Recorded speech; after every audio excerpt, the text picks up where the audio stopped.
On a fait l'expérimentation l'an dernier dans une école primaire. Là, maintenant, ma vie professionnelle m'a amenée ailleurs, dans le secteur de l'éducation des adultes. C'est pour ça que je reconnais certains visages qui sont dans l'éducation des adultes. Le projet qu'on vous présente, c'est vraiment déroulé dans une école primaire, l'école de Lille. Puis on a pris un grand soin de choisir notre titre, donc leadership partagé.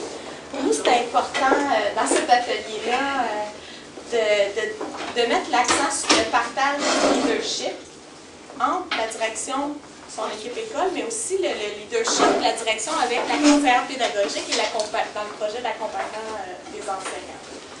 C'est important pour nous aussi de définir la supervision pédagogique dans le cadre du soutien offert à l'enseignant, peu importe son niveau d'expertise. Donc pour nous, on va peut-être ouvrir l'insertion à un sens plus large, dont on va vous en parler tantôt. La cohérence, c'était la cohérence entre la vision de la direction, les actions, les priorités qui avaient été mises dans cette école-là et le plan d'accompagnement, de formation et de développement des enseignants. Donc, toute cette cohérence-là. Pour nous, en tout cas, ça a été une expérience positive, pour les enseignants aussi. Et on croit que c'est un modèle qui est importable, ou en fait, qui pourrait se développer dans d'autres milieux à travers la province. Puis pourquoi leadership partagé? Je me permettrais une petite précision. On parle beaucoup de leadership pédagogique en tant que direction d'école. Puis cette démarche-là m'a amené à me questionner sur mon identité professionnelle, mais sur mon style de leadership. Et moi, personnellement, je n'utilise plus le terme leadership pédagogique parce que je ne me considère pas comme étant un leader pédagogique, mais plutôt quelqu'un qui a du leadership, un leadership partagé, parce qu'entre les différentes expertises, on se le partage, ce leadership-là. Alors, c'est non seulement la direction qui a un leadership, les enseignants en ont, les membres du personnel de soutien en ont, les conseillers pédagogiques et les autres membres du siège social qui nous accompagnent ont aussi un leadership. Alors, on partage nos connaissances, notre vision. Je crois qu'on a eu grand chose avec seulement le terme leadership pédagogique. Ça va? Alors, puisqu'on commence à être dans une gestion axée sur les résultats, on nous parle beaucoup de moyens efficaces, les écoles efficaces, quels moyens elles mettent en place pour assurer une meilleure réussite de leurs élèves. Et là, on est un petit peu audacieuse, le moyen le plus prometteur, parce qu'on veut vendre notre démarche, mais un des moyens les plus prometteurs pour favoriser la réussite éducative des élèves, c'est d'avoir un personnel à la fine pointe. Comment on peut s'assurer qu'on a un personnel à la fine pointe? Avec la supervision pédagogique. Alors pour nous, nous croyons vraiment fortement que c'est un moyen pour une direction d'assurer la qualité des services éducatifs offerts à l'école. Et c'est une occasion pour les enseignants de maintenir et de développer leur niveau d'expertise. Alors, supervision pédagogique, on a souvent en tête, souvent c'est un terme qui fait peur, c'est un terme qui peut être menaçant. Supervision n'est pas dans le sens d'évaluer soit un enseignant novice ou un enseignant avec plus d'expérience, plus dans une formule de formation continue et de développement professionnel. Alors, il y a une différence. Quand on entre dans une supervision pédagogique plus pointue, où on a évalué un enseignant, pour nous, c'est une démarche qui complète peut-être celle-ci, mais c'est une démarche différente. Est-ce que ça va? Pour question d'éclaircissement ou autre, oui, c'est ça, vous pouvez intervenir n'importe quand. Vas-y, Suzanne. Qu'est-ce que vous entendez par fine pointe? Bien, c'est ça, des enseignants qui sont formés, qui sont en formation continue, des enseignants qui sont informés aussi, qui s'adaptent aux nouvelles réalités, qui répondent aux besoins de leurs élèves, qui implantent, dans le cas d'une école primaire, qui implante le programme de formation, les nouvelles approches. Donc, c'est pour ça que nous, on a élargi la notion d'insertion. Parce qu'en fait, l'insertion, c'est, oui, la nouvelle enseignante qui entre dans la formation, mais l'insertion, c'est aussi l'enseignante d'expérience qui découvre un nouveau programme, des nouvelles approches, qui les expérimente. Donc, même si elle a un niveau d'expertise intermédiaire ou expert, elle devient novice pour ce nouveau programme-là ou des nouvelles approches qu'elle veut implanter. Puis, il y a la personne experte qui pourrait avoir tout ça dans son bagage et qui est amenée à changer de milieu. Donc, elle va être en insertion, mais dans un nouveau milieu. Donc, même la personne experte va être, nous, on considérait l'insertion de ces trois niveaux d'expertise-là. Dans la supervision pédagogique, il y avait une grande place. Je ne sais pas ici combien il y a de conseillers pédagogiques. 3. OK. Alors, les autres, est-ce que vous êtes tous direction d'établissement? Oui. Donc, la supervision pédagogique, pour les conseillers pédagogiques, c'est très précieux parce qu'en fait, ça rend toutes les actions du conseiller pédagogique, de la conseillère pédagogique, beaucoup plus signifiantes. Parce qu'en fait, au lieu de faire plusieurs actions à gauche, à droite qui sont importantes, là. On va cibler des actions qui sont prioritaires en lien avec le plan de réussite de l'école. Puis la direction va nous guider quant aux besoins de son personnel, puisqu'elle a un lien très étroit avec les gens qu'elle supervise. Donc, ça va donner beaucoup plus de sens et ça va rendre l'intervention de la conseillère plus efficace dans la vie. Ce qu'on aime bien, Marie-Ève et moi, c'est un petit peu cette roue-là qu'on appelle SVP. Alors, toute démarche pour pouvoir se perfectionner ou vivre un changement, que ce soit pour les enseignants qui sont à notre charge, que ce soit pour nous en accompagnement et en supervision. Il y a le vouloir agir, il y a le pouvoir agir et le savoir agir. Alors, si je le place dans un contexte d'un enseignant, vouloir agir, bien, tout le monde, évidemment, a la bonne volonté de vouloir agir sur le mandat qui lui est confié. Pouvoir agir, alors, c'est aussi interrelié. Alors, le pouvoir agir, on doit avoir des savoirs pour pouvoir agir dans différents contextes. Et au niveau du savoir, bien, quand on parlait tantôt là, à la fine pointe, bien, une bonne compréhension du programme, ton identité professionnelle, le leadership, gestion axée sur les résultats. Alors, c'est une roue en mouvance, mais on doit avoir les trois pour être capable de procéder à un changement ou de se former ou de se développer au niveau professionnel. Au niveau des accompagnateurs, que ce soit la direction d'école ou le conseiller pédagogique, évidemment, on doit vouloir entreprendre une démarche de supervision pédagogique. Il y a quand même des obstacles, il y a beaucoup de gains, mais il y a aussi des obstacles qu'on peut rencontrer, il y a des difficultés qu'on peut rencontrer. Donc, on doit vouloir entreprendre une telle démarche qui est quand même assez lourde à plusieurs niveaux. Pour pouvoir agir, bien, on a besoin de collaboration de plusieurs têtes pour pouvoir évoluer. Et au niveau du savoir-agir également. Alors, un petit peu le savoir-agir, dans mon cas, c'était d'aller chercher une collaboratrice avec moi. Je suis à ma 11e année de direction. J'ai toujours fait de la supervision pédagogique auprès de mon personnel enseignant, autant au secondaire qu'au primaire. Et à un moment donné, je trouvais que je stagnais dans ma façon de faire ou comment aller plus loin dans ma démarche de supervision. Vous allez voir un petit peu plus loin, il y a des démarches. Je ne vais pas sauter des points, là, mais on doit mettre notre personnel en confiance avant d'entrer dans une démarche de supervision. Et au fil des ans dans une école, bien, notre façon de faire évolue avec là où est rendue votre équipe et là où on est rendu en tant que leader, en tant que direction. Et à un moment donné, je trouvais que je stagnais. Tu ne recommences pas les mêmes questions avec ton personnel aux différents moments de rencontre. Alors, tu dois avoir une évolution dans tes questions, dans ton questionnement, dans ton accompagnement, dans le suivi que tu fais avec les enseignants suite aux rencontres de supervision. Et c'est justement cette collaboration-là qui est née. Finalement, comment on pouvait faire un lien. On travaille beaucoup en silo, alors que tous nos dossiers sont interreliés.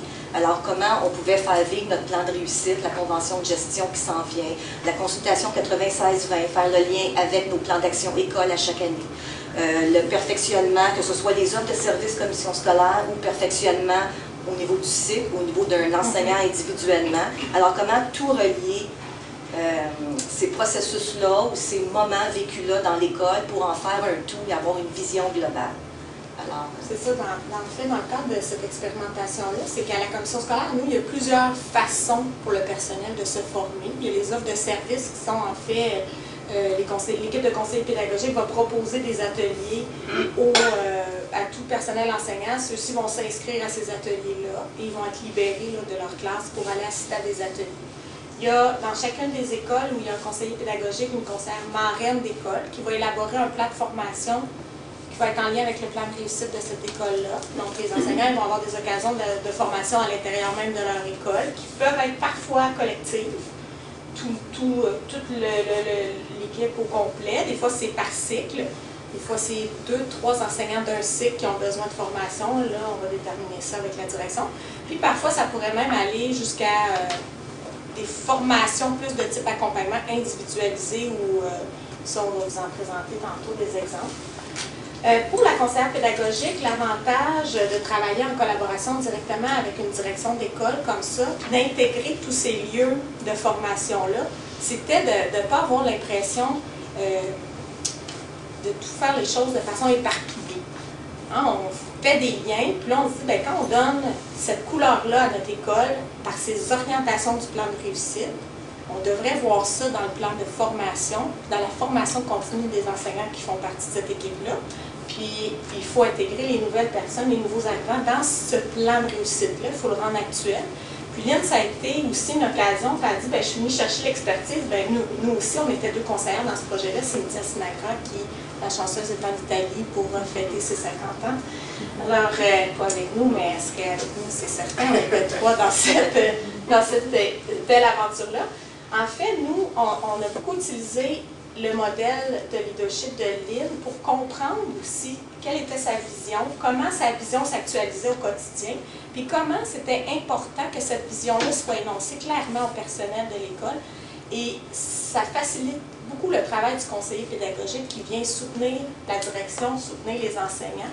Puis tantôt, si vous voulez, là, si vous êtes intéressé, Mme Rosée Morissette a fait un tableau sur la différence entre l'ancien conseiller pédagogique et maintenant le conseiller pédagogique actuel. Pour nous, c'est une façon d'actualiser ça. Le conseiller pédagogique actuel, il soutient la direction, il soutient les enseignants.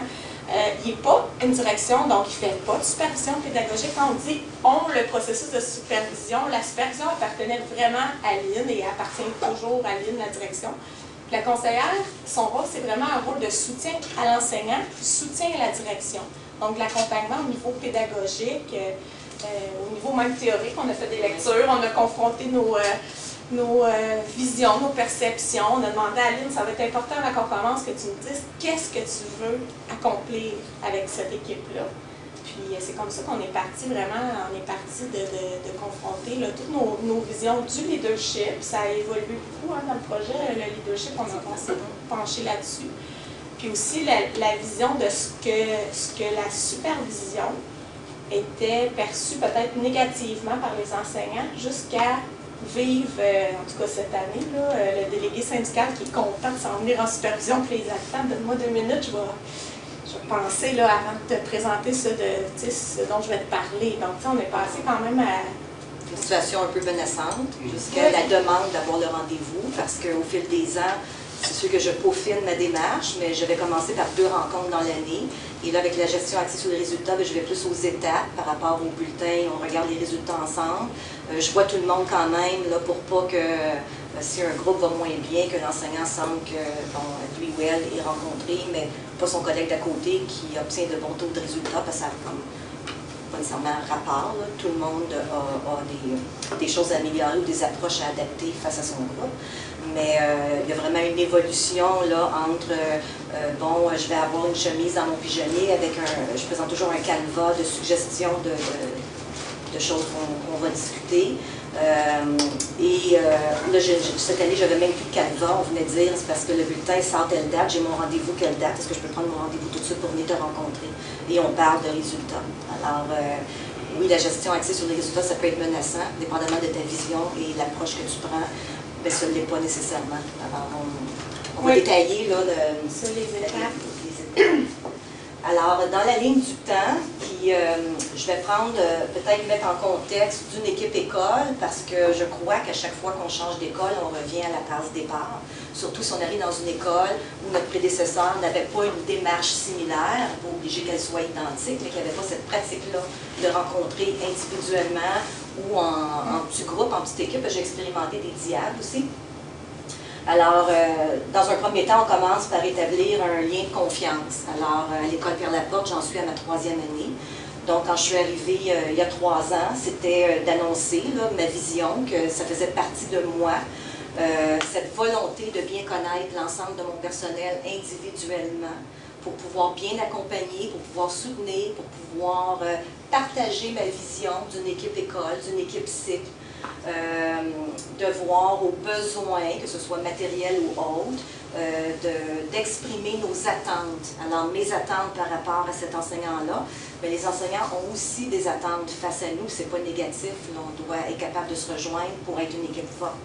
Alors, dans ma première démarche, alors effectivement, j'avais un canevas où il y avait un petit peu une évolution dans les sujets de discussion, où on commençait par parler individuellement de l'enseignant, son groupe, ses élèves, qu'est-ce qui allume cet enseignant-là devant son groupe, ses forces, parce que les gens n'ont pas beaucoup de facilité à se trouver des forces. Alors, quand tu es devant ton groupe, les projets que tu fais, qu'est-ce qui te motive, et ensuite, on grossit un peu la vision du rôle de l'enseignant. Alors, il y a lui tout seul dans sa classe, face à ses élèves, face aux parents. Ensuite, en équipe cycle. Alors, si vous avez une école qui travaille beaucoup en équipe cycle, alors toi, ton rôle d'enseignant dans cette équipe cycle-là, quelle est ta responsabilité, ton rôle, quel obstacle rencontrez-vous, quel plan d'action vous vous donnez.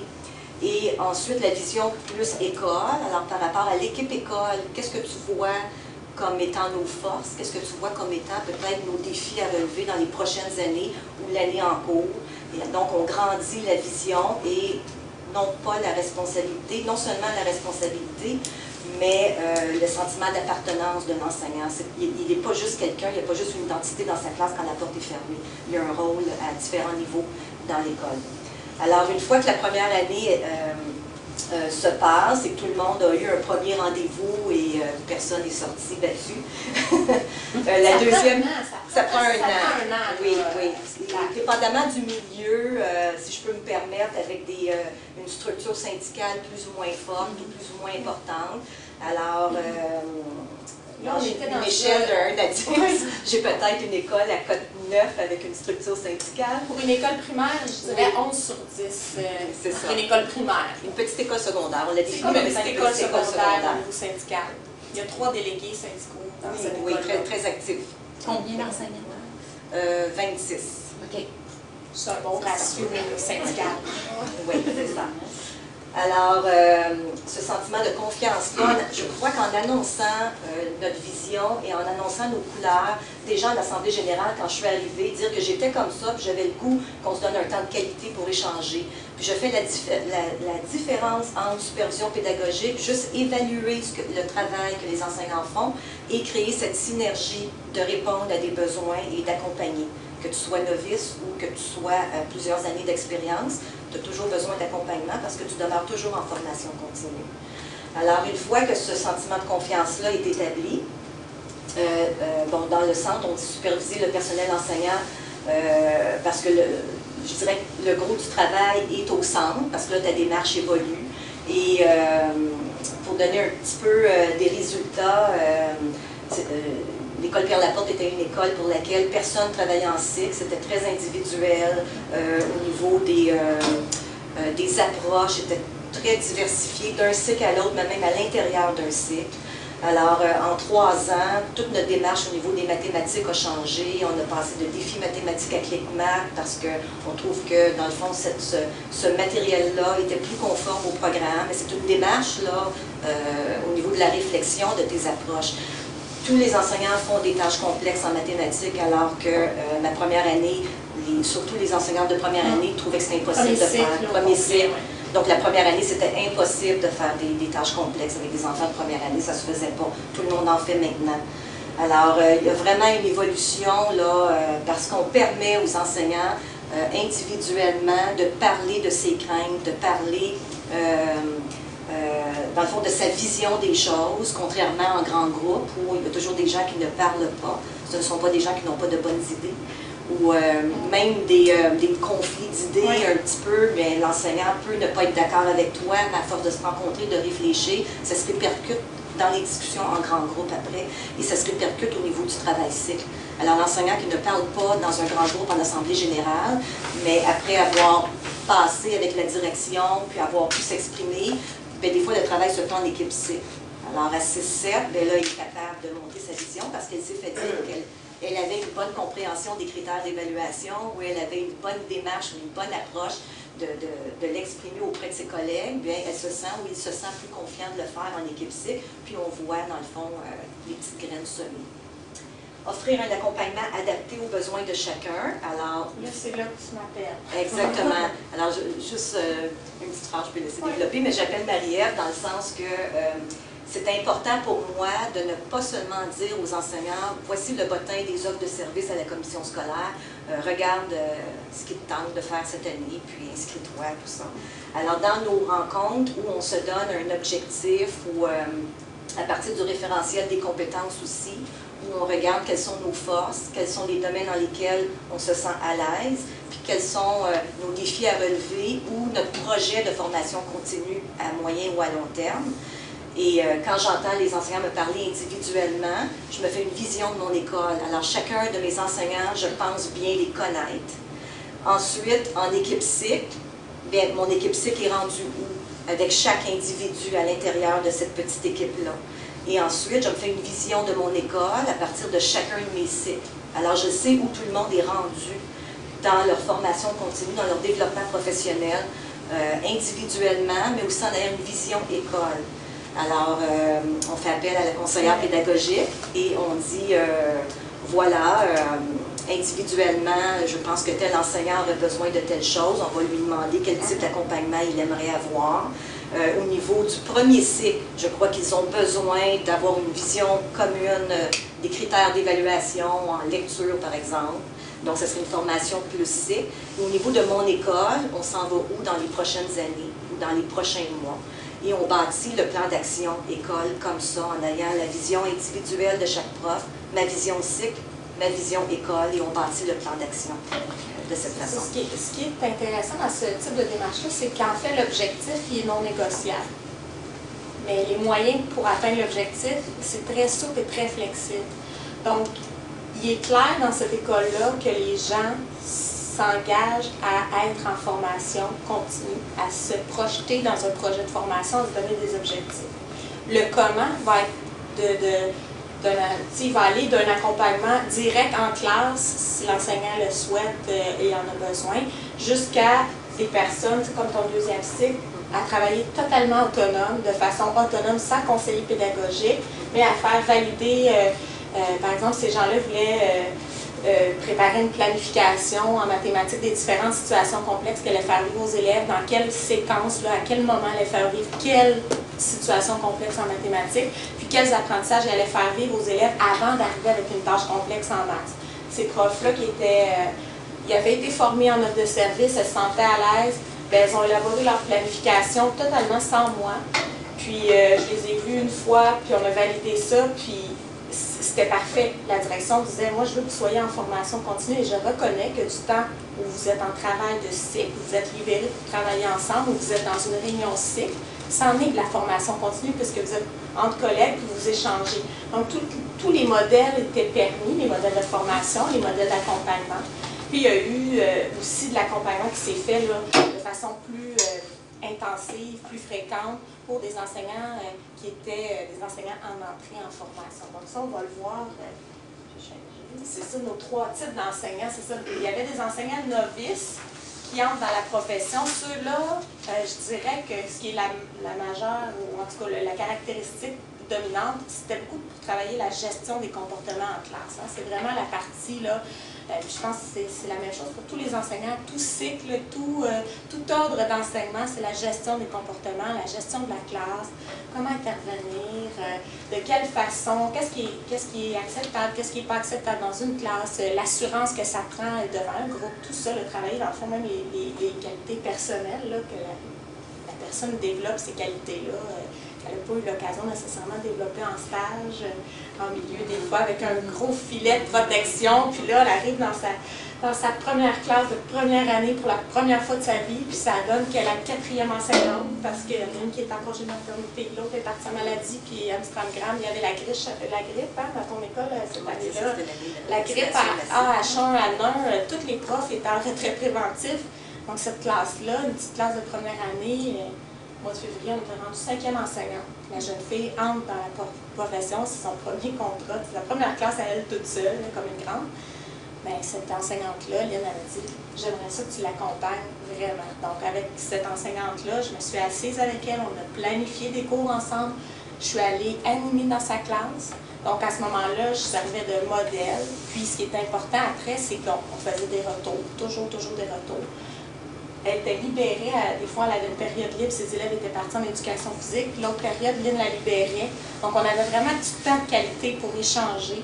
Puis cette personne-là s'est donné un plan, s'est dit, bon, OK, là, c'est vrai, je vais modifier certains de mes attitudes, de mes comportements, mais aussi je vais, ce que j'appelle, je vais contrôler ce que je suis capable de contrôler. Dans une classe, il y a des éléments qui sont contrôlables, puis il y a d'autres éléments, non, c'est pas contrôlable. Les enfants, on ne pourra jamais les contrôler, puis on pourra jamais, il n'y a pas de bouton pour contrôler ces petites affaires-là. Mais en même temps, l'espace, elle peut le contrôler, l'horaire, elle peut le contrôler, les activités qu'elle propose aux élèves, donc de se donner du pouvoir, elle, comme enseignante. Donc pour elle, ça a été un cas, une enseignante novice, pour qui ce type de supervision, parce qu'en plus, la supervision était en fonction de ses besoins. Elle avait demandé à sa direction, j'aimerais ça être rencontrée plus fréquemment que les autres. Les autres avaient 2 rencontres dans l'année, 2 rencontres avec la direction officielle sur ce sujet-là, la supervision, leur façon d'enseigner, tout ça. Mais cette enseignante-là, novice, avait dit, moi, j'ai besoin d'un petit peu plus, j'ai besoin d'être vue plus souvent. Donc, plus souvent avec la conseillère, mais plus souvent avec la direction aussi. C'est ce qui lui a été offert, puis on a vu vraiment une super évolution. Cette fille-là, à la fin de l'année, elle a fait un témoignage dans un groupe de travail avec d'autres enseignants qui entraient dans la profession. Puis elle a dit, moi, je suis vraiment contente parce qu'à un certain moment, je ne savais pas si j'étais dans bon emploi. Je ne savais pas si j'étais faite pour ça. Elle ne se trouvait pas bonne. Au début de l'accompagnement, elle ne se trouvait pas bonne. Elle disait, oh, moi, je n'ai pas choisi la bonne job, je n'ai pas le caractère pour faire ça, je n'ai pas la personnalité. Puis finalement, même pas une année scolaire, elle a dit, non, j'ai fait le bon choix. Là, j'ai retrouvé pourquoi j'ai voulu enseigner. Donc, nous, on se dit, c'est important que les novices soient soutenus.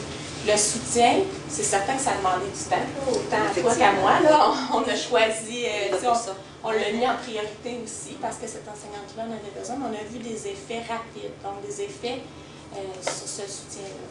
Par rapport aux enseignantes d'expérience qui expérimentent de nouvelles approches, on a parlé que dans cette école-là, on a voulu, afin de développer la compétence résoudre des situations de problèmes en mathématiques, on a vraiment voulu, c'était la vision école, que dans chaque cycle, on travaille cette compétence-là. Et pour la travailler réellement, il fallait sortir du cahier, puis il fallait offrir à l'élève des situations complexes de la première à la 6e année. Dans certains cycles, le 3e cycle, 2e cycle, ça allait assez bien. Au premier cycle, il y avait beaucoup de résistance. Les gens disaient, nos élèves ne sont pas capables de faire ça. Puis, il fallait commencer par déballer le programme. C'est ça. Quand on commence, c'est vraiment, vous en avez tous des situations comme ça, j'en suis certaine. Mais c'était Isabelle, moi je ne me souviens pas, mais en rencontre cycle, on demande de sortir votre programme, on voulait faire le lien, comment travailler étroitement avec la progression des apprentissages, puis jadis les échelles de compétences et le programme. Et quand on mentionnait « sortez votre programme », bien quelqu'un disait « mais mon programme, quel programme? » On parle de loin. C'est ça. Mais en même temps, il fallait les prendre, c'est des enseignantes d'expérience, donc il fallait reconnaître leur expérience, leur vécu, leur bagage, les accompagner comme elles en avaient besoin. Donc dans le cas de ce cycle-là, il y avait de l'accompagnement cycle. Je les voyais en équipe cycle où on faisait des planifications cycle. Puis ensuite, en planification plus individuelle ou en accompagnement individuel, il y a des enseignantes qui ont dit « Moi, j'aimerais ça que tu viennes faire vivre une situation complexe à des élèves de première année. Je veux te regarder. Je ne suis pas sûre que c'est vrai que ça marche, les situations complexes. J'aimerais ça te regarder. Hein, c'est un défi. Les enseignants aiment ça, nous lancer des défis au conseiller pédagogique, mais c'est bon. Moi, je suis prête à prendre les défis. C'est parfait, je vais y aller. Moi, je suis un prof de secondaire TC. Donc, première année, là, juste physiquement, c'est comme pas trop mon... C'est pas mon niveau favori. Mais cette année-là, dans ton école, j'ai beaucoup travaillé en première, deuxième. Ça a été très formateur pour moi aussi. Mais avec cette enseignante-là, bien évidemment, elle disait « Je vais te regarder aller, là, puis si ça marche, peut-être que je vais essayer. » Et donc, moi, je suis allée en classe, j'ai animé une situation complexe avec les enfants. Les enfants ont eu du plaisir. Elle a eu du plaisir à les voir, parce que là, elle se donnait aussi du temps pour regarder ses élèves. Elle les avait jamais vus se questionner, parce qu'en fait, elle était dans une approche très technique des mathématiques. Là, elle dit, OK, elle dit, là, la semaine prochaine, je vais la faire, mais elle dit, je veux que tu viennes me voir, par exemple. Elle dit, je veux que tu me dises, tu sais, elle dit, dis-moi là, s'il y a quelque chose, je veux que tu sois vraiment honnête. La deuxième fois, elle l'a fait par elle-même. On a fait un échange à la récréation, là, pas, on n'a pas passé 2 heures à échanger là-dessus. Puis après, elle se sentait à l'aise, puis maintenant, cette fille-là, c'est dans sa planification, elle en fait chaque année, elle a planifié toutes ces situations, à peu près 5 par année qui font vivre en première année, 5 situations complexes, de niveaux de complexité différents. Puis en deuxième année, une enseignante avec beaucoup d'expérience qui disait moi, j'ai besoin de temps là, avec toi pour comprendre les critères. Je ne comprends pas quelle place les critères vont occuper dans mon enseignement, dans mon évaluation, tout démêler ça. Puis Lynn, elle a accepté de libérer cette enseignante-là. Donc, vraiment du temps de qualité où on a fait sa planification ensemble, planifier l'intégration des apprentissages. Est-ce que c'est possible de faire développer des compétences d'univers social puis de la lecture en même temps? Ben oui. Hein, l'enseignante, elle avait l'impression qu'elle avait une charge incroyable. Oui, une charge incroyable au niveau des critères, mais une fois qu'elle connaissait mieux les critères, elle était capable d'utiliser une activité d'univers social et de dire « Ah, je vais mettre mes lunettes aussi de lecture là-dessus ». Donc ça a été favorable. C'est une enseignante d'expérience, une enseignante qui a beaucoup de bagages. Là. Donc il fallait aussi tenir compte de son niveau d'expertise. Puis les enseignants qui arrivent dans une nouvelle école, qui ont beaucoup d'expérience, mais qui sont en insertion plus au niveau social, au niveau adaptation des pratiques. Quand tu arrives dans une école où les normes et modalités étaient d'une certaine façon, tu arrives dans une nouvelle école, une nouvelle façon d'évaluer. Donc ça aussi, ça demande de l'accompagnement. Puis c'était un peu pour vous montrer que nous, on trouvait que les compétences se développaient tout au long. Une fois qu'on entre dans la profession, ça commence à se développer, puis ça continue toujours. Puis là, ben, nous, on vous le dit, nous-mêmes, dans ce projet-là, on a tellement appris, autant avec les enseignants, entre nous, avec nos collègues.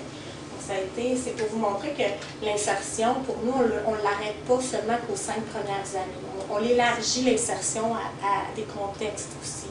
Puis c'est un processus en mouvance dans le sens que... Puis c'est un processus en mouvance dans le sens qu'à différents moments de ta carrière, tu peux être en insertion professionnelle et à d'autres moments, tu es en formation continue. Alors, pour nous, ça n'a rien à voir avec le nombre d'années d'expérience. Alors, si tu changes de cycle, une enseignante qui a enseigné 10 ans en première année, qui arrive en 6e, elle redevient en insertion professionnelle dans différents aspects de sa tâche, de ses fonctions. Et inversement aussi. Alors, pour nous, insertion professionnelle, là, ça englobe l'ensemble de nos enseignants. On l'élargissait vraiment. Mais en sachant que les nouveaux enseignants, on leur donnait peut-être un soutien plus intensif, quand même, un soutien plus intensif. Tout à fait, c'est certain.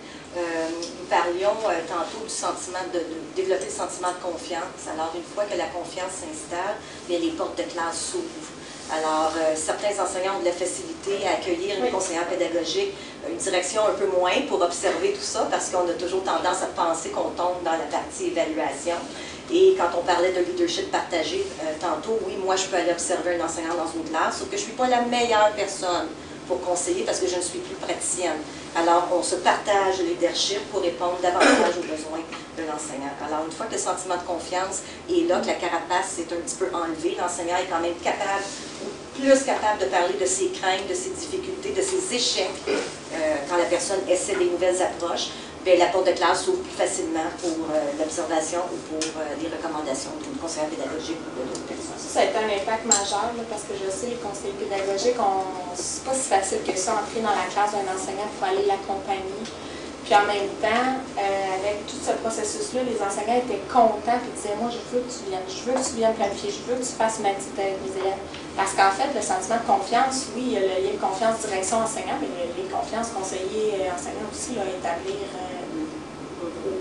aussi important. Là, même si nous autres, on n'a pas du tout un lien hiérarchique ou un lien d'évaluation, il faut quand même prendre le temps de faire comprendre aux enseignants qu'on est là pour les soutenir. Puis on est là pour leur donner une forme de formation continue. Alors, le bilan des actions, dans le fond, les obstacles, les gains, de mettre une démarche de supervision pédagogique à l'intérieur de votre école. Mais au niveau des obstacles, ce qu'on a, dans le fond, on a réfléchi à nos actions. On faisait beaucoup de théories, de réflexion ensemble. Moi, je retournais sur le terrain, je faisais des rencontres d'enseignants, je réfléchissais à mon emploi du temps, mon horaire, mon agenda, la multitude de dossiers qui s'accumulent sur le bureau quand tu prends le temps de rencontrer 26 enseignants. Et ce n'est pas les rencontres comme telles, mais le suivi que tu fais à ces demandes-là ou à ces rencontres-là aussi. Et on a fait un balancier, là, une chance que gain, fait balancer un peu, mais au niveau des obstacles, dans le fond, on vous dit les vraies choses. Alors la première chose, la perception négative face à la supervision. C'est là que c'est important d'établir le sentiment de confiance, puis il ne faut pas avoir peur d'annoncer notre vision. Alors prononcer le mot supervision pédagogique, il faut le faire, mais il faut dire qu'est-ce qu'on entend, nous, par supervision. Notre ancien directeur général, M. André Piette, qui est maintenant à la retraite depuis peu, parlait de supervision pédagogique en mettant le super en lettres majuscules, les visions. Donc, c'est une super vision que tu as de ton école, de ton équipe école. Quand tu entres dans l'évaluation, c'est autre chose, c'est une autre démarche. Un et l'autre n'est pas décloisonné, il peut avoir un lien entre l'accompagnement d'un enseignant puis tomber dans vraiment de l'évaluation comme telle, mais c'est pas nécessairement, il n'y a pas nécessairement de corrélation entre les deux démarches. Alors, une fois que ça va bien, donc si je vous parle un petit peu d'exemples concrets de mon école, moi je suis très fière, après 3 ans, quand mon délégué syndical arrive dans mon bureau avec son référentiel de compétences, la grande feuille en jaune, puis qui s'est évalué la fin de semaine chez lui, en encerclant ses forces, puis en notant ses défis à relever. Vraiment, c'est vraiment des gains. J'en parle, j'ai même des frissons. Oui, c'est parce que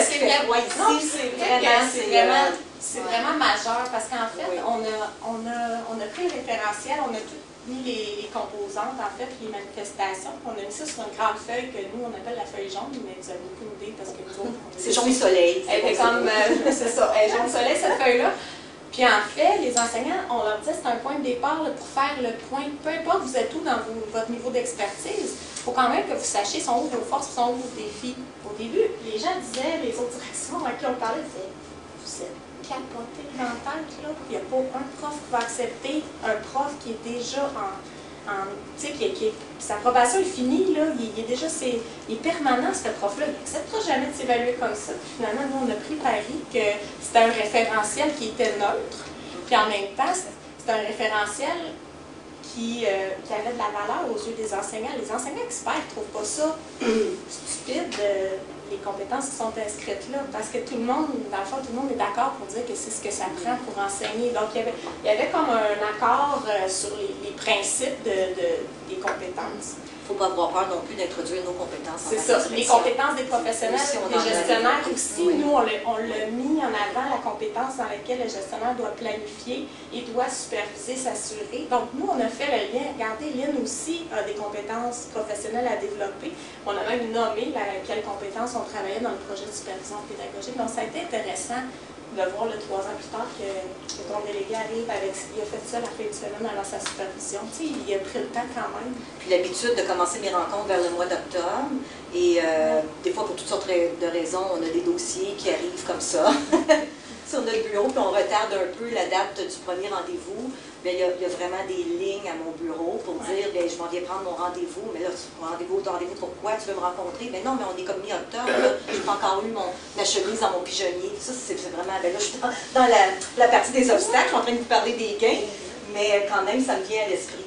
La complexité de la tâche, alors ce que je vois dans la complexité de la tâche, au-delà, on en parle un petit peu après, du temps et de l'énergie qu'on doit investir, c'est pas une tâche simple. Je vous parlais tantôt de comment évoluer dans ce qu'on demande. Il faut devenir très pointu dans nos questions, parce que c'est clair qu'on veut savoir des choses. Ce n'est pas devenir détective, c'est pas du social non plus. Il faut être à l'écoute, parce que des fois les conversations peuvent aller dans toutes sortes de directions. Il faut être capable de ramener au but de la rencontre. Donc, c'est une préparation préalable à la rencontre. Plus tu connais individuellement les membres de ton personnel, même si ton canevas est le même pour tout le monde, tu cibles des choses et tu questionnes différemment. Alors, c'est quand même une préparation préalable à la rencontre formelle comme telle. Et je dirais la partie la plus complexe, c'est le suivi à faire par après. Alors, lors de ces rencontres-là, une fois que j'ai rencontré Madame Littel, je ferme son dossier, mais il faut que je me rappelle le lendemain ce qu'elle m'a demandé, ou des besoins qu'elle a comblés, ou peut-être la petite insécurité qu'elle avait. une situation qu'elle vit, qui n'a rien à voir avec l'école, mais ça prend de l'ampleur, que je me souvienne de ces choses-là et que je puisse répondre, ou 2 jours plus tard, aller lui demander si elle se sent bien, parce que je me souviens que tu m'as raconté telle chose, est-ce qu'aujourd'hui ça va mieux? Alors, ça fait partie de la complexité de la tâche. Et aussi, parfois, dans une telle démarche, on découvre des choses qu'on ne saurait pas si on ne faisait pas des rencontres individuelles ou en dialogue. Parfois, on découvre de belles choses, parfois on frise.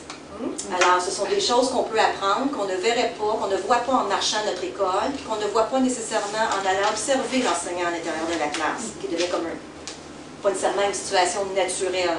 Alors, tu découvres des choses, et là, je crois qu'une fois que tu sais, quand tu ne sais pas, tout va bien, mais une fois que tu sais, tu as la responsabilité d'agir. Alors, des fois, quand tu sais que, par exemple, si ton programme n'est pas déballé, il faut que tu commences à le déballer, que tu commences à regarder, parce qu'effectivement, tu dois comprendre certaines choses pour donner de bons services éducatifs aux élèves, ils ont le droit. Et il y a toutes sortes de choses comme ça. Alors, faire le suivi de ces découvertes-là par la suite. Donc, la rencontre annuelle ou la rencontre biannuelle ou la rencontre aux étapes devient beaucoup plus complexe au fur et à mesure que tu connais ton équipe. Temps et énergie. Alors, l'énergie, vous pouvez comprendre avec les points précédents. Au niveau du temps, lorsque j'étais adjointe, j'avais une direction qui est encore mon mentor. C'est quelqu'un que c'est vraiment mon idole en tant que direction. Puis quand je voulais commencer ma démarche comme adjointe, j'étais dans une grande école secondaire. Puis la première préoccupation, c'était, j'aimerais faire ça, je sens le besoin de bien connaître mon monde, pour savoir à qui j'ai affaire, mais le temps, comment je vais faire. Puis c'est ces paroles qui m'ont convaincue, et c'est ce que je répète à des collègues, parce que présentement, on commence un groupe de co-développement à la Commission scolaire Marie-Victorin qui porte sur la supervision pédagogique pour essayer de semer puis d'encourager les directions à faire une démarche et les soutenir. C'est ça. Alors, je leur dis ça. Le temps, c'est ce que tu indiques dans ton agenda. Alors, ce que tu écris lundi, le 16 mai, ce que tu fais dans ta journée, ça arrive parfois, on le sait, on arrive à la fin de la journée puis on n'a pas fait la moitié parce qu'il est arrivé des choses, mais un rendez-vous, ça se remet. Alors, ce que tu inscris dans ton agenda, quand tu fais ta liste de priorités, là, ce mois-ci, quelles sont mes actions prioritaires, quels sont mes dossiers prioritaires, si tu l'écris, tu vas le faire. Tu peux aussi, avec le temps, te donner des moyens pour sauver du temps, des énergies. J'ai découvert des diades. Alors, j'ai... Supervision entière. C'est ça. J'ai 4-6 enseignants qui travaillent vraiment en team teaching, là, avec les cloisons ouvertes, parce que jadis, l'école était une école, dans le fond, ouverte, décloisonnée. Et avec le temps, ils ont fermé, évidemment, des murs, mais certaines classes, c'est seulement une cloison. Alors, par choix, j'ai trois groupes de Diane, par choix, travaillent ensemble, donc se connaissent très bien. Et j'ai essayé de les rencontrer de cette façon-là et voir comment ça se passerait. Alors, ces groupes-là viennent toujours en diade, se complètent, se donnent des forces mutuellement, se donnent des défis que l'autre devrait relever, puis c'est vraiment intéressant, donc on sauve du temps de rencontre. J'ai une collègue la semaine dernière qui me disait « Ah, moi je fais pas comme toi, mais je fais vraiment des rencontres cycles, mais des rencontres cycles formelles, et il y a un canevas à la rencontre cycle, et on relie toujours les questions ou les sujets du canevas au plan de réussite et à l'élaboration de notre convention de gestion présentement. Donc, ça naît une forme d'accompagnement en petits groupes. Si tu as un adjoint dans ton école, moi j'ai deux jours d'adjoint. Donc, tu peux quand même te séparer un petit peu l'ensemble de ton équipe. Mais si tu l'inscris, si ça devient une priorité, dans le fond, tu vas le faire. Et il y a tellement de gains, mais c'est peut-être pas la première année que tu vois les gains, c'est à la longue, mais il y a vraiment beaucoup plus de gains que d'obstacles. Alors, la qualité des interventions auprès des élèves, il y a vraiment des approches qui se changent. Une culture organisationnelle, ça se change, même la plus statique ou la plus résistante. Et M. Collerette, dans son livre sur le changement, dit qu'une organisation résistante, c'est une organisation en santé. Mais la mienne, elle est quand même très en santé. Alors, on y arrive à faire des changements. Et quand les enseignants ont l'occasion de réfléchir entre eux, de débattre des idées, de se questionner sur leurs approches, ils évoluent. Comme ça, tout seul. Et on vient qu'on crée un besoin. Les gens ne comprenaient pas pourquoi je tenais tant à travailler en cycle. Et il y a même 2 cycles qui disaient « Moi, je ne ferai pas ça. » non, je ne ferai pas ça parce que je ne vois pas pourquoi. Alors, les premières rencontres cycles, dans le fond, on leur donnait des devoirs. Ils étaient presque séparés, même physiquement, là, dans les rencontres. Oui, alors, un petit peu, tu structures la rencontre. Et je leur avais dit, bien, parfait, d'abord, tu vas prendre une matière et tu vas regarder au moins les savoirs essentiels. Puis tu vas regarder, mettons, au deuxième cycle, troisième, quatrième année, qu'est-ce que vous voyez à l'intérieur du cycle. S'il n'y a pas de trous, je vous laisse tranquille, mais je vous assure qu'il y a des trous parce que vous ne vous parlez pas. Alors, montrez-moi que le programme est couvert dans le cycle, puis vous vous entendez, puis il y a une belle progression, il n'y a pas de problème. Mais effectivement, ils sont ressortis d'une première en disant « Oh mon Dieu, on a mis des couleurs, puis regarde ce qu'il y a, oh, on manque plein de choses. Là, on comprend pourquoi. » Bon, ça fait des liens et on crée un besoin. On crée vraiment un besoin. Et le perfectionnement, ils découvrent, bien mon Dieu, comme en deuxième année, ça fait des années qu'on fait un bilan, mais on ne fait même pas comme il faut notre bilan. Alors, mon Dieu, mais c'est catastrophique, évidemment. Alors, ils s'améliorent leurs approches, ils prennent conscience de certaines choses. C'est de la formation continue. On n'est pas parfait, on est en évolution, on travaille avec des humains. Donc, c'est correct. Alors, qualité des interventions. Cohérence avec le projet éducatif et le plan de réussite. Alors, comment ne pas mettre ces documents-là dans la filière 13? C'est d'en parler tout le temps, de revenir sur les thèmes, de revenir sur nos moyens mis en place, de revenir sur nos objectifs, nos cibles. Alors, c'est des gains. Augmentation du sentiment de compétence. Alors, c'est certain que, comme humain, tu dois évoluer, tu te trouves de plus en plus compétent. Donc, ça crée un besoin de vouloir te perfectionner davantage parce que tu vois le gain. Bon, changement de pratique chez les enseignants. Et les gains par rapport à une direction, je dirais que dans le temps, je reviens au plan d'action école, on sauve beaucoup d'énergie à bien planifier le perfectionnement et l'évolution de notre équipe parce qu'on connaît bien les besoins, puis on connaît bien là où sont rendus notre personnel. Alors, c'est énorme. Les effets, tu sais, on dit, il y a juste un élément de plus du côté de gain, mais les éléments de plus ont un poids tellement important. Tu sais, le changement de pratique chez les enseignants, il y a plein d'études qui disent comment c'est difficile de faire changer les pratiques chez les enseignants. Puis en peu de temps, 3 ans, moi je trouve pas ça long. En peu de temps, on a vu des changements de pratiques majeurs chez des enseignants, autant des enseignants novices que des enseignants intermédiaires, experts. Donc pour moi, là, le poids dans notre balance, là, certains éléments. Oui. Bien, si vous revenez à la balance, je pense à vous entendre parler et témoigner. Votre carré rouge, temps et énergie peut se situer aussi à droite et vous auriez à vous entendre parler parce qu'en investissant là, on évite de dépenser de l'énergie dans des situations plus négatives. Oui, oui. Puis des fois, ça prend du temps à réaliser, mais vraiment... C'est juste le témoignage de l'enseignante qui, dans une demi-année, a gagné sa confiance, puis votre délégué syndical qui, lui, prend du temps à la fin de semaine. Il y a aussi ce carré rouge-là qui pourrait être avec moi. Puis une autre petite anecdote, au fil des ans, la structure, dans le fond, la grande structure de mon canevas est le même. On voit l'enseignant dans sa classe, après ça, on le met en travail en équipe cycle, après ça, par rapport à son sentiment d'appartenance dans l'école, face à la direction, tout ça. Puis, je change, dans le fond, je peaufine là, les détails à l'intérieur de ces grandes catégories-là, dépendamment de la personne là où on est rendu. Et toujours mon délégué syndical, là, dans le fond, c'est assez intéressant. La dernière rencontre, je n'ai pas fait de canevas, je partais des résultats du dernier bulletin et je demandais simplement, fais-moi parler ces chiffres, parle-moi de tes élèves, qui sont tes élèves à risque. Qu'est-ce qu'on va faire de différent d'ici à la fin de l'année pour faire une différence? Alors, je partais seulement de ça. Et là, il était un petit peu déstabilisé. Il disait, attends une minute, est-ce que je peux prendre une feuille pour me préparer? Alors, j'ai une feuille de préparer, j'ai tes résultats ici. Il dit, non, non, il dit, attends une minute, là, j'ai la structure de ton canevas, là, que je me structure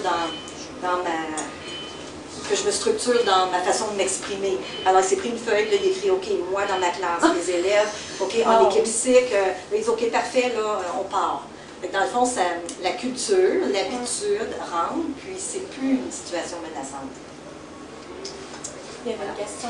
Oui, le référentiel que vous servez, c'est un référentiel qui nomme leurs forces, les défis. Non, mais le référentiel, on va vraiment des autres compétences avec les manifestations, mais le canevas en tant que tel, c'est autre chose. Le canevas de supervision. Je le bâtis au fur et à mesure. C'est ça. Il y a toujours des éléments. Un des premiers canevas qu'on avait fait, on avait relié, on avait mis, tu sais, quand on avait fait des liens avec les outils qui étaient utilisés dans notre commission scolaire, qui étaient proposés aux gestionnaires pour faire une évaluation du rendement de leur personnel. Donc, nous, on a fait des liens, on l'a rendu plus collé sur la réalité.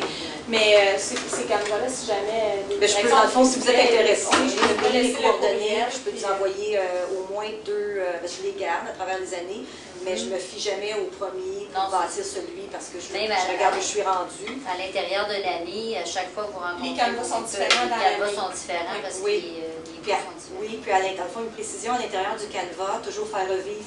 C'est indiqué là, en diagonale, projet éducatif, plan de réussite, normes et modalités. Puis là, on a nos points de discussion, puis je relis tout. Quand il y a un lien, je fais, là, on est en train de parler des normes et modalités. Alors, le vocabulaire, ça, c'est quelque chose qu'on disait à Lynn, c'est important parce que Lynn, elle sait, quand elle pose cette question-là, qu'elle est en train de faire voir l'actualisation des normes et modalités. Mais le prof, si on ne lui dit pas, ça se peut que lui, il ne pense pas, là. C'est pas parce qu'il est intelligent, c'est parce que c'est pas clairement nommé qu'il y a un lien entre la question que je te pose puis l'actualisation des normes et modalités dans ta classe. Donc, en les nommant, puis en les ayant aussi visuellement, le rappel visuel pour l'enseignant, c'est ah oui, c'est vrai, là, quand je parle de ça, oui, ça a un lien avec notre objectif dans notre plan de réussite. Puis pour les nouveaux enseignants, c'est aussi que, on disait, c'est important pour les nouveaux enseignants de mettre vraiment les mots sur les choses. Quand je te pose une question sur le rendement de tes élèves, je parle de l'actualisation de tes normes et modalités, comment ils sont évalués les élèves, comment on a décidé que les élèves en difficulté seraient évalués dans notre école, dans ton cycle particulièrement, etc. Donc vraiment de faire nommer les éléments, puis de nommer les liens, de ne pas penser que les liens sont... Parce que des fois, oui, c'est tout relié ensemble, oui, mais c'est pas à vos profs que ça a un lien les uns pas prendre pour acquis. Pas prendre pour acquis, il faut les nommer les liens, puis ça prend pas plus de temps. Deux petits exemples encore qui me viennent en tête. Dans le fond, lorsqu'on parle de différenciation pédagogique, des fois, là, on se braque. Moi, je ne veux rien savoir de ça. Non, j'en fais pas de ça. OK, parfait. On ne prononce pas le terme. Parle-moi de tes élèves en difficulté. Qu'est-ce que tu fais pour eux? Bon, là, on devient volubile tout d'un coup. On a des belles approches, des bonnes idées. Alors, je répète, tu fais de la différenciation. Non, j'en fais pas, puis j'en ferai pas. Oui, tu différencies ton approche. Avec Thomas, par rapport avec qui. Si on est en intervention, ils sont obligés. Exactement. Mais en même temps, ça démystifie des peurs, des craintes. Je te posais vos parents et puis surtout votre conseil d'établissement doivent être contents de la façon dont vous fonctionnez. Oui, ben oui, je pense que oui. Oui, j'avais un petit témoignage de CE, ça, c'était intéressant. Le deuxième exemple, là, j'ai un petit blanc, différenciation, les normes et modalités. Alors, quand j'ai demandé à travers les cycles de commencer à faire des planifications globales, mais là, mon Dieu, c'est encore une raison pour résister. Non, on ne fera pas ça. Puis pourquoi on ferait ça? On a des manuels très complets, on a un matériel didactique qui nous dit quoi faire. Alors, on peut se permettre d'introduire la notion d'autonomie professionnelle, c'est ça. Et en plus, là, je dis, je comprends pas, là, vous ne planifiez pas, vous ne savez pas, vous n'avez pas une idée là, générale de votre année ou dans le cycle, on n'a pas besoin de faire ça. Puis comment ça se fait que tu nous demandes? Je dis, mais attends une minute, moi je ne vous demande pas, là. On a écrit des normes et modalités, je n'étais même pas avec vous quand vous les avez écrites. Alors on va les sortir, moi je les ai lues. Et la première norme, bien la modalité qui vient, c'est on va faire une planification globale en cycle. D'abord, on va mettre en œuvre ce qu'on a écrit, sinon on ne l'écrit pas. Vous voulez que je l'enlève? Je n'ai pas de problème, on va l'enlever. Mais qu'est-ce qu'on écrit? Bien, on ne peut pas l'enlever. Au niveau de l'évaluation, au niveau de notre enseignement, la première démarche est de planifier. Bien, donc, ce n'est pas moi qui vous demande, c'est juste votre travail de faire ça. Maintenant, ce que je comprends, c'est que vous vous sentez peut-être incompétent à le faire. Ça, c'est tout à fait normal. On va se donner les moyens, les modalités, les personnes ressources, le temps. Puis, c'est pas coulé dans le béton, ça se peaufine, une planification, ça se rajuste au fil des ans. Alors, on va faire un premier brouillon, puis on évolue. Puis, j'ai des planifications dans toutes les matières. Ouais. Au début, c'est ça, au début, on disait on va faire une planification dans une matière, vous choisirez la matière par cycle, puis on va vous accompagner là-dedans. Puis maintenant, même à la fin de l'année, il y a des enseignants qui disaient « Lynn, tu me libérerais-tu une journée, je veux finir ma planif, faire un univers social en éthique et culture religieuse, puis en art plastique, en sciences aussi, intégrant mon français. » Tu sais, là, on se disait « OK, là, ils sont en train de demander de la libération pour faire des planifs globales. » Tu sais, au début, on est passé d'un modèle où là, ils disaient hey, on ne remettra jamais ça, on a le droit de planifier comme on veut, puis on les a laissés libres sur le comment. On a eu des feuilles mobiles, on a eu des planifications de couleurs, tableaux incroyables, Excel, d'autres, tu sais, je veux dire, on les a laissés sur le comment, c'était libre, mais c'était clair qu'il fallait que les gens remettent une planète, c'était dans leur non-modalité. Comme je dis tout le temps, l'objectif était non négociable, le moyen totalement flexible selon les gens. Donc ça a été peut-être un élément gagnant. Oui, puis pour le moment, dans le fond, le canevas de la planification comme tel, je m'en préoccupe pas. Ce qui est important, c'est la réflexion qui vient avec. Quand les approches vont être stables, entre guillemets, parce que c'est toujours à peaufiner ou à ajuster, mais quand les gens vont être habiles et vont bien s'approprier leur planification, bien, ils font des beaux canevas après avec la belle couleur. Ça m'importe peu. Ça peut être des feuilles mobiles, crayons, mine, raturés, ça ne fait rien. C'est la réflexion qui est derrière. J'imagine que votre démarche de convention de gestion a été facilitée par cette démarche qui a été entamée. Je pense que ça a facilité les choses parce qu'on se parle. Et on se dit les vraies choses, puis il y a un sentiment de confiance. J'ai rencontré, dans le milieu, je ne sais pas où vous êtes rendu, mais Marie-Victorin, il y a un mot de ne pas accepter de cible chiffrée. Bon, alors, je ne sais pas si c'est à la grandeur. Mais c'est certain que chez nous, ils en rentrent là-dedans aussi. Au niveau de mon projet éducatif, mes 3 orientations, la première concerne améliorer les taux de lecture, les taux de réussite en lecture et en écriture, développer le goût évidemment, et le plaisir de lire. La deuxième orientation touche plus le sentiment d'appartenance, l'estime de soi, la sécurité à l'école. La troisième, collaboration famille-école. C'est juste pour vous situer. Alors, dans mon plan de réussite, les moyens, ça allait bien. Quand on arrivait aux cibles des 2 dernières orientations, on pouvait quand même écrire des cibles qualitatives. Dans le fond, je ne suis pas encore passée au bureau de ma DGA, mais moi, j'acceptais des cibles qualitatives pour le moment parce que je me disais le gros du travail va venir. Là. Et lorsqu'on est arrivé à augmenter les taux de réussite en lecture, bien là, j'ai dit, là, je comprends votre position. Peut-être que je manque de créativité, ce qui est fort possible, mais j'ai de la misère à trouver une cible qualitative pour augmenter les taux de réussite en lecture. Et on est une école avec d'excellents taux de réussite, donc pour essayer de voir ce qu'on pourrait faire différemment pour améliorer la réussite de nos élèves, il faut regarder les seuils de réussite à 68. Puis là, entre 60 et 68, on voit qu'on a peut-être du travail à faire. Puis, dans le fond, se péter les bretelles, parce que nos taux de réussite à 60 sont supérieurs à ceux de la commission scolaire, lecture, écriture, réseau, raisonné. Mais je pense qu'on a regardé autre chose, à détecter nos élèves à risque et à faire quelque chose. Je ne sais pas si tu ça, c'était les questions, mais non, c'est les questions qu'ils nous avaient données, en fait, les questions qu'ils nous ont demandé de vous poser, en fait, là, les gens du colloque. Donc, s'il y a des éléments que vous avez appris, mais vous avez l'information, mais vous pouvez choisir un de ces éléments-là. Dans le fond, qu'est-ce que vous avez appris de plus important ou plus signifiant? Les éléments intéressants, stimulants, ou des éléments d'application envisageant de transposer dans vos livres. C'était les éléments d'échange proposés. Moi, ce que je trouve intéressant, c'est que de plus en plus, en tant que direction d'école, on est souvent assis seul dans notre bureau, puis on a tendance à vouloir tout résoudre. On a le réflexe de rester seul, puis de voir comment est-ce que vous êtes entouré de personnes pour vous accompagner, comme une conseillère pédagogique qui peut avoir un lien très signifiant avec les enseignants et avec vous aussi. C'est pas, pour l'enseignant qui reçoit ça, c'est pas comme... ils ne se sentent pas attaqués ou ils ne se sentent pas sous pression.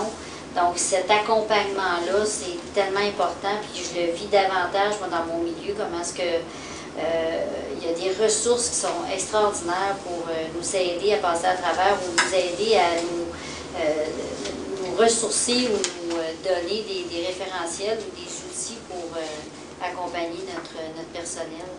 Donc, c'est vraiment, vous avez une belle structure. Oui, on en est là. Oui. On a travaillé fort, encore fort, mais... C'est ça, ça prend... C'est tout le temps un partage. Les gens, on accompagne les gens qui veulent être accompagnés. Puis les conseillers pédagogiques, je pense que dans notre rôle est d'accompagner. On accompagne ceux qui veulent être accompagnés. C'est certain que les directions, il faut aussi, de leur côté, si on a le goût d'être accompagnés, qui viennent le demander. Surtout quand on n'a pas d'adjoint, comme moi, je n'ai pas d'adjointe. Mais c'est faisable, parce que je l'ai fait, je suis encore vivante, c'est ça, il y a quelques années. Et moi, à la première réunion du personnel, je dis toujours, vous ne travaillez pas pour moi, vous travaillez avec moi.